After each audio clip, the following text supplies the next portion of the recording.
I've been living with the snoring problem nearly my entire life. In fact, I can remember my mother teasing me, saying that I'd snore so loudly that the walls of our house would cave in with each breath. Fast forward to only recently, when Jessica's snoring forced her husband out of their bed and into another room. It's a pretty common situation. We call it a sleep divorce, and that's not good. I'm Dr. Madan Kandula with Advent. After Jessica had a thorough breathing triangle evaluation, we found that her snoring problem required a simple solution.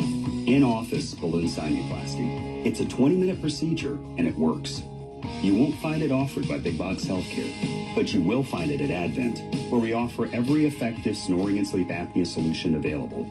You can hear more of Jessica's story at adventknowsjessica.com and take your first step towards breathing well so you can live better.